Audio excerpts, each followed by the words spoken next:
On YouTube, this is Black Bigot. I'm back again with another podcast with my guest Robert Gunnell.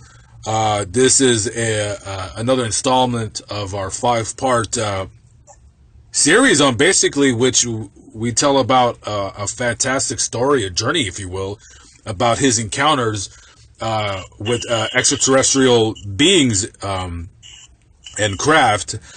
So this is in effect part 3. This is his third encounter he's had with these alien beings. Quite a fascinating story, to say the least. I mean, I can only just give so many words or adjectives to just describe his story. So Robert, what's going on? How are you doing tonight? Doing pretty good. Just vaping and having a drink and hanging out. It's a good life. Just living life in the moment, and that's how we got to do it. Live your life in the moment, because tomorrow is promised to nobody. I totally agree with you. So, with that being said, go ahead, man. I'll let you have the floor. All right. Well, thanks. I have the date on this one. It is June 22nd. 2002 at 8:38 in the morning out in East Mesa in Arizona. I was living at 431 North 98th Street in Mesa, Arizona. I believe it was 85207 was the area or the zip code. Not too positive on that zip code, but I know the address for sure. It was a stucco Santa Fe style house. You guys can look it up on Google Maps if you want. My bedroom was on the left side if you're looking from the street, near the second, near the fence on the side of that house. So I wake up and we're talking 8:38 in the morning, broad daylight outside. I don't have any windows in my room. I only have a security door and a bedroom door, and both of which were locked. I'm laying there. I've got my arm on top of a metal tray that looks like a 1 foot by 2 foot baking sheet, almost like a stainless steel or aluminum polished metal tray. My arm's laying on it, and it's literally cut open from my shoulder to my wrist in a straight line all the way down my arm. And then they cut it over at my wrist and at the top of my shoulder. That way all that skin on the outside part of my arm was laying down on this tray. And as I look up from my arm, I can see two hands right next to my arm, one of which is holding a claw with a cutter in the center of it. So it has 2 claws on the top and a cutter in the center on the bottom. And in the other hand, it's holding a hypodermic needle that is glass on the tube. And it has like the same stainless steel or aluminum polished metal on the sides of it that are like the encasing piece that holds it together. And it has this like a green fluid that's inside of it that it's shooting into the muscle in my arm. And of course I continue to follow those hands, and there's a body and a head, legs, completely naked, alien gray, 5 feet tall, standing at my bedside, looking me square in the eyes, and then looking back at my arm. And it was looking at me, and it gave me this kind of like a nod. It didn't say anything. It just kind of gave me a nod, like okay. And I just laid there and let it do what it was doing. It was working on my arm. I had busted my arm like 5 or 6 days, like the week before that I hurt my arm, because I used to be a really violent person. I used to punch a lot of stuff at this age. And so I had busted my arm pretty good that week before. And as I said in my past interviews, I feel like I've been tagged and they're watching me. They follow up on me. And I think that whatever they did to do that tagging, it's transmitting any kind of distress or pain, or my thoughts, and saying like, oh, my arm's hurt, and so that'll signal. That's my best guess is how this all came down to happen. Because they came here, they were prepared, they knew what they were doing, and they had my arm cut open and they were working on it. And I could see it literally cutting into the tendons, into the muscle in my right arm. And and injecting me more with this green fluid from the syringe. And as it was doing that, I could see my muscles that were cut were being fused back together. The tendons in my arms were being fused back together like they had never been sliced in half to begin with. And then I watched it pull my skin back up onto my arm, and it held it there for a second, and it started to inject this fluid some more down where the cut lines were at. And I literally watched the skin like come back together, almost like it was healing at a rapid rate, to the point where there's no scar. I don't have any marks from where it happened, but I fondly remember exactly where the cuts were. I can follow them directly up my arm. And so anyway, at this point I'm realizing that either these are different, or all along, the Greys were there to check me out and to take care of me, or to, I don't know if it's like a grandfathering, or if they're kind of keeping me paced through life, or making sure that things are going correctly. But at this point, it hit me in my head like, okay, they're here to help me. These ones are not here to hurt me, because I hurt my arm. Not like the one where my second official encounter, the one with the spikes on its head, that seemed like that one was really there to kill me. Anyway, so it wraps it up, gets my arm sealed back up. I'm watching it inject more of this fluid until everything is all nice and sealed, like it never even occurred. And then it collects all of its materials onto this tray, and it literally walks over away from the bed, like just a couple of feet over from where I was laying, and I see it blast into this like a bluish green electrical light, just kind of like zapped, and went from my floor straight to my ceiling, and it just shot straight through the roof. And I just watched this alien literally like dematerialize right up through my ceiling, like it was just, I don't know how to explain this. It was like a burst of light and a flash all at once, just like this poof, and it went up and straight through the ceiling, and it took everything with it that it had. And at that point, I was able to move. The whole time, I could turn my head and I could look around a little bit, but mostly it was just my eyes that I could actually move. But I couldn't move any of the rest of my body, like for the most part, I couldn't even move anything. I couldn't move my arms, my legs. I was completely still, like the first two times that I had interactions with these beings. They put you in a paralysis. It almost feels like the air is grabbing your body and holding it in place. But that's what it had me, under its power or control. It was keeping me down so that way I wouldn't move while it was operating on me. And it disappeared, went straight through the ceiling, and at that point I was able to move, and I jumped up out of my bed, and first thing I did is I ran directly down the hall, because I looked up at the clock. It said 8:38 in the morning. I'm sorry, I looked at the clock. Here's what happened. I looked at my clock. It said 8:38, right? And from all my past experiences, I'm thinking, okay, it's 8:38 at night, So I run out my door, and I'm like, okay, let's go find somebody. And as I'm going down my hall, I could either go left to my mom's room, or I could go right to like a center room in this house, and then that will connect you to like a bathroom adjacent, bedroom adjacent area, and then another front dining room, and then that'll take you into the kitchen. So it all kind of connects like out in the spiral in a way. So I get all the way up to that front room, and I realize that it's daylight outside. And that's what it hit me, is it doesn't matter anymore at this point. Like, it really doesn't matter when I'm awake or when I'm asleep. If I sleep during the day and try to stay up at night to avoid interactions, it doesn't matter. They'll come and they'll get me. They'll have contact with me, or they'll do something. And then I continued to search around the house trying to find somebody. Nobody was home.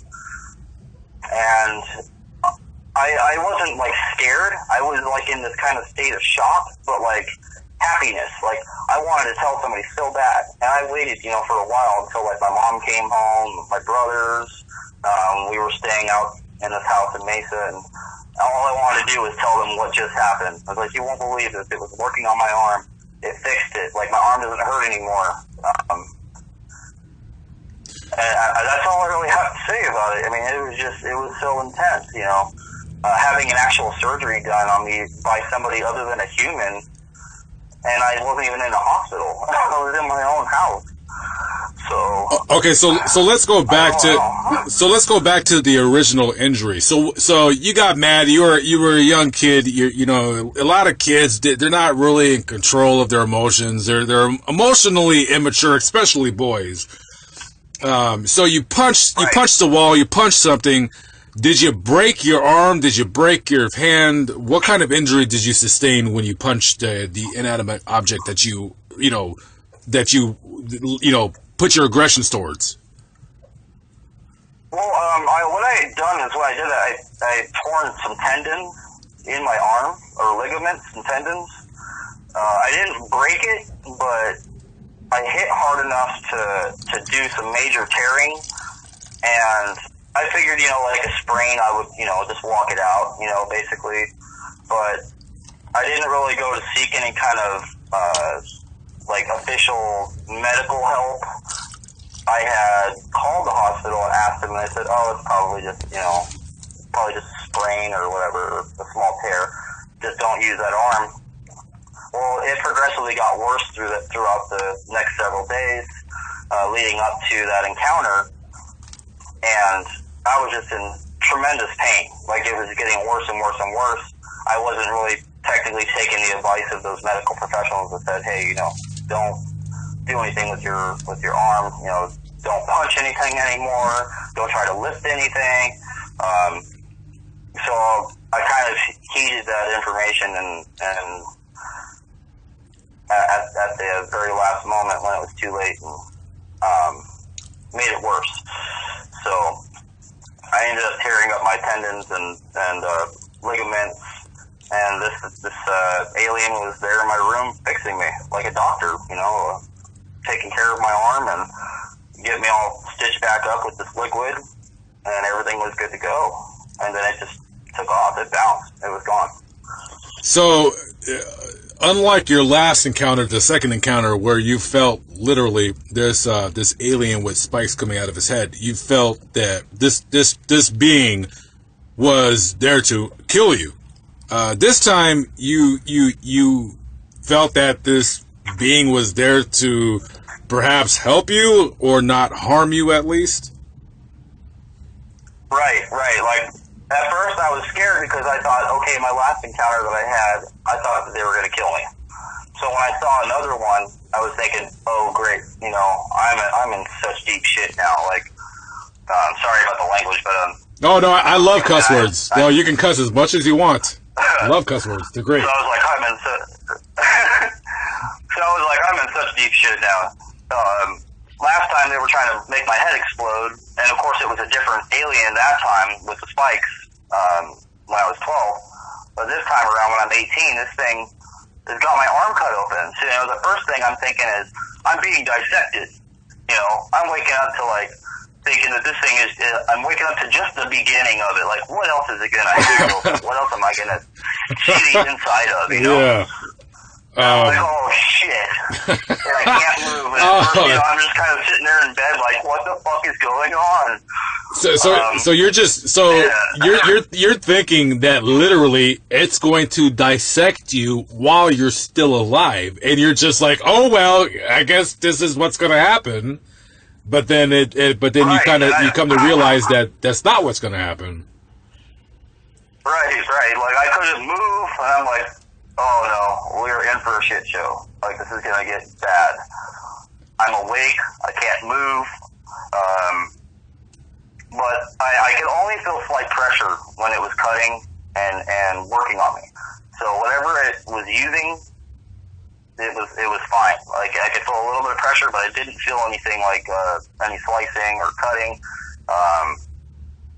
directly. Like, I could feel the pressure when it was happening, but I was I was thinking to myself, okay, well, if it was really going to like dissect me and it wanted to make me like suffer, there wouldn't be any kind of anesthetic or whatever present. No, yeah, no, it would like, be. Pin me down and hack me open. Yeah, correct. I want to ask you. So when you're looking at your arm basically being filleted open, I don't know if you've looked at like surgery videos, because I'm kind of interested in stuff like that. So sometimes I do look at the autopsy videos of students just practicing, medical procedures and stuff like that. Did this appear to be what they were doing to your arm? Would it appear that that's how doctors would do to your arm, like how the aliens were doing it to you? Like what like did they like basically what I'm trying to say is no doctor would would be able to do to your arm what they did in terms of just the No. Because where we make like small incisions and we try to minimize scarring. This creature, this gray, just basically had your arm inside out. It sounds like.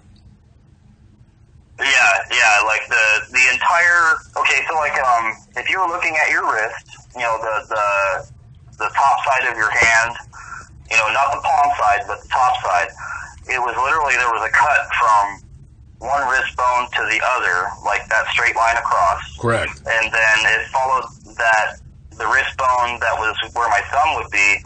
It followed that directly up the middle of my arm, right through the ditch of my arm, straight up the middle of my upper arm to my shoulder, and then right where the shoulder comes together at the joint, it was cut back over toward my back side, just like my wrist was cut toward the back side of my arm. And then it was literally, the skin was just attached from the back side of my shoulder, where my shoulder blade comes together, down to my elbow, and then down to the other side of my wrist, to the outside of it. So I could literally see the inside of the flesh. There was little fat, like, I think they're called corpuscles or whatever, the little beads of fat, little tiny ones. And that was on the inside of that skin. And then on my arm itself, I could see some blood, the tendons. I could see muscle structure and the ligaments that were running through it. And it was all like kind of woven together. Like it looked like it had like a grain to it. Like it all followed the same direction. And I remember it was just like red and gray and some yellow colors to the inside of my arm is what I remember seeing. And then I could also see some of the arteries, like the main arteries that are underneath like the inside of the ditch of my arm, like where your elbow bends. I could see some of those veins or arteries that are running through there. I could see the ones that were running up the inside of my, the top part of my arm that were the closest. So it was intriguing, when I realized that I wasn't there to like be murdered by some alien nut job. It turned out to be, it was like an alien doctor there to help me and fix me up. And then I chilled out and I was just kind of going with it. And that's, when it kept looking back at me and it was like nod, like everything was fine. You're doing all right. And then it took off after that. Once it sealed me up and it was done. But my arms never felt better, since that day. Granted, I've punched a few things, slightly after that, but I used to joke with my brothers and say, now I've got the power arm, You're kind of like He-Man. You got the power, and then you can just tell them, hey, listen, you just better back up before I send you into another dimension with my alien ebonic, my bionic alien arm. When this being was like dissecting your arm, did you try to ask him like, what the hell are you doing? I tried to speak. And I was trying to communicate, or at least think, but the only thing that I could do was look and think to myself what was going on. And it was just, I don't know, it was like a mental confirmation, you know, like, kind of like when you have a brother or sister or family member that you're so used to speaking to without actually speaking, like you get that, like that nod or that look of approval or disapproval. That's what this alien was doing to me, is kind of giving me that approval look, like, yeah, you're cool, you know, don't worry about it, it's fine, everything's chill, you don't have to worry about it. So I felt that presence in the room. You know, once that fear died down and I realized that, you know, I wasn't going to be getting killed, that it was there to help, that's when it really came over me. Like, I got this feeling of, like, peace. This really peaceful feeling that came over me, just like, oh, we'll go for it, you know? Just looking down at my arm, like, okay, you know, let's do this. And I don't know, it was such a cool experience. And then the fact, you know, that it happened in broad daylight, so, like, part of me was like, okay, well, now these things are telling me, you know, in my head that everything's fine. You know, there's no problems, there's no qualms, no hatred or anything like that. We're here to help you. And then it also tells me that it doesn't matter if it's nighttime or daytime, that, you know, if something needs to happen, they're going to intervene at any time. It won't be at, you know, 2 in the morning. It could be at 10 in the morning or, you know, 4 in the afternoon. So, or in this case, 8:38 in the morning on June 22nd of 2002, Saturday. So it was a weekend. When everything was done and you realized what took place, who was the first person that you told? Like, hey, this is what happened. First person I told was my mom. She wrote it off as kind of like, I don't know, it was weird. It wasn't like the other times I told her. Like, the other times I told her, she was always just kind of like, whatever, your imagination. This time she kind of played it off more like maybe I took something or maybe I was on something. Because, you know, this college culture, you know, I was getting out of I had already been out of high school for 2 years. I was already going to college at 16. So, I mean, she kind of, like, gave me that look, like, whatever. And then, so I waited till my brothers got home, and I remember telling them, and my brother Forrest and my brother Carl were just, like, blown away. Like, really? You're kidding me. Like, it wasn't at night. It was the middle of the day, and of course I ran them through everything I just told you, and they were really taken back, like, wow, well, I guess you have something to look forward to, kind of, you know, like, that was their overall consensus on that. I was like, well, I guess you got something to look forward to now. You got some new friends, you know, like a joke, like, oh, they're gonna come and visit you again if you ever get hurt, you know, look forward to doing this and this and this, you know. Instead of going to the doctor, just hang out at home, like as a joke. I'm like, well, right. If I break my leg or get in a car accident, you know, it's not gonna happen that way. So, right. But we're going to conclude the video podcast there. Guys, we got another story coming for you, and this, and again, he's told me these stories already. He's told me what's happened to him. This one is probably the wildest, in my opinion, that he's told me. And then also after that, we'll also get like more in depth on some type of a philosophical conversation about what's what, who do you believe. So stay tuned to that. Anyways, again, guys, the link to Robert Gunnell's channel will be in the description box on this video below. Feel free to hit up his channel. You want to tell people out there what your YouTube channel is about? Yeah, so it's on YouTube. It's Nedragunn, all one word, Nedragunn. Basically, it's about, you know, UFOs, but it's also about kind of everything else. My direction's always been UFOs and gaming and political sciences. So I tend to try to have fun while enjoying the technology and the politics. You know, and then everything that kind of fills in between, you know.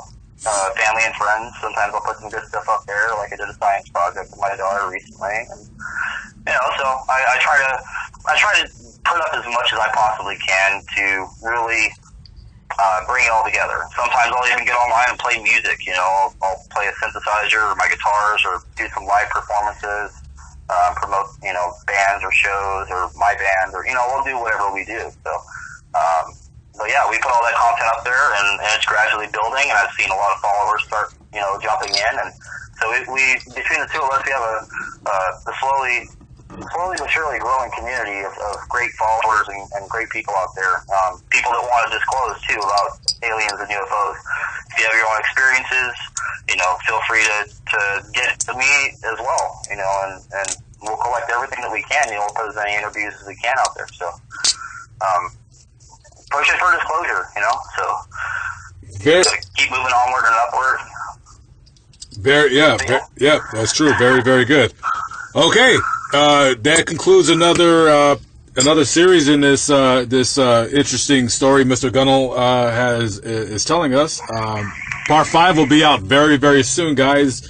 I'm gonna think about how to present that. But anyways, in the meantime, I'm Black Bigot. This is Robert Gunnell. Please subscribe to his YouTube channel, Nedragun. It's how do you spell it? Nedragunn. Nedragun. Yeah, it's Arden backwards, like Elizabeth Arden, Arden, but it's Nedra. Okay, cool. Yeah, the link to his channel will be in the description box, so you guys go check out his channel. So in the meantime, part 5 will be out very soon, guys. You need to check out the last one, because that, in my opinion, is that can go on into like a 3-hour podcast, to say the least. So anyways, I'm Black Bigot. I'm with Robert Gunnell. The links to the previous videos will be in the description box below. His YouTube channel will be in the description box below. You guys take it easy, and peace out.